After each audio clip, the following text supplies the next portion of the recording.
We're making pasta and Laura's going to show us how to do something a little bit different this time using red lentil spirals. I am. It is something new and different, so some people may not have heard about it. Yep. But it's a really cool product. So obviously it is made from red lentils. So it's gluten-free, it's dairy-free, and it's got a really good source of protein and fibre, which is what you want in your diet. I haven't tried this one before, so I'm looking forward to seeing what it tastes like. Well, we'll get that on straight away. So Justine, this will take about 6 to 8 minutes to cook. So just like regular pasta, which is fantastic. Yep. Pasta goes straight in.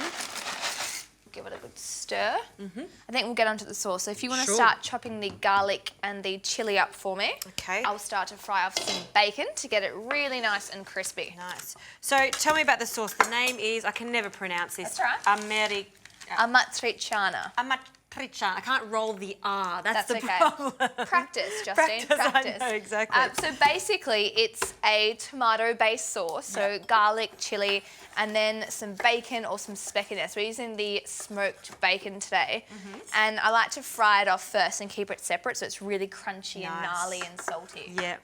And then this is 3 big cloves of garlic. Yes. This is a sauce that has minimal ingredients in it. Yep. But it's all about packing a punch in flavour. So lots of chilli, lots of garlic, and like you said, lots of crispy bacon. Of bacon. And I think, you know, when you've got a recipe that doesn't have too many ingredients, you just want to make sure you're using the best quality of everything and you're going to get the most amazing, simple pasta dish. Hence why I brought some beautiful basil from my garden. I can smell it. Like So it's good, just, it's stunning. So I've just popped a little bit of olive oil into the fry pan just to help kickstart this bacon. Okay.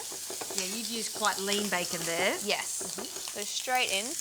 And we're just going to keep tossing that until it goes really nice and crispy. And then we're going to drain it off and set it aside so we can sprinkle it on top of the pasta at the end. Fabulous. And depending on how much heat you like, you could use the long chilli, which doesn't have too much heat, or these little chilies. I'm leaving the seeds in too because we love a bit of heat, don't we? We do, yes. So we'll finally chop that. And this is a really great pasta to show everyone at home because you can see how Laura's put her pasta in the pot 8 minutes, or 6 to 8 minutes we said, and that's how long it takes to make this sauce. So really fast, midweek dinner, you're wanting to change up your pastas, red lentil pasta. Okay, let's wait for that bacon to get really crispy and then we'll add our garlic and chilli. Sounds good.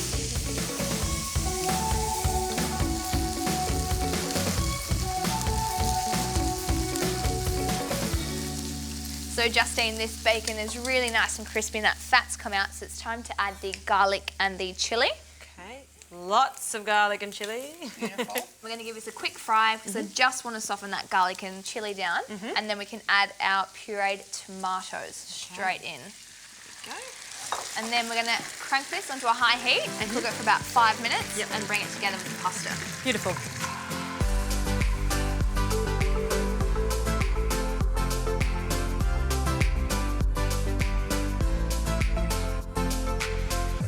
Justine, the sauce is thickened up beautifully. You can see the dark colour of those tomatoes. The pasta's ready, so I'll start adding this in. And if you actually wouldn't mind tearing some fresh basil. Sure can. Straight in here. Probably one of my favourite smells in the world. And I do like to bring, obviously, a little bit of that cooking water. Yep. Just straight in. And it really does help to emulsify the sauce. I'm going to try and toss without getting it everywhere. But we're both wearing red, so it's all right. It'll be fine. No one will see us splattering everywhere. Oh, you've done that a few times, haven't you? Beautiful. All right, so Justine, I'll bring it over. Spoon for you, ma'am. Thank you. Smells good. Yum. And that basil just slightly wilted. Yum. And I reckon if you'd like to pop some cheese on top, amazing. We should finish it with a little drizzle of olive oil.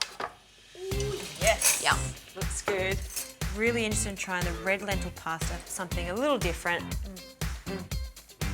Yeah, it's actually really good. And the texture, it really holds up that al dente texture really beautifully. I love the taste of red lentil, so you can taste it just slightly in the pasta.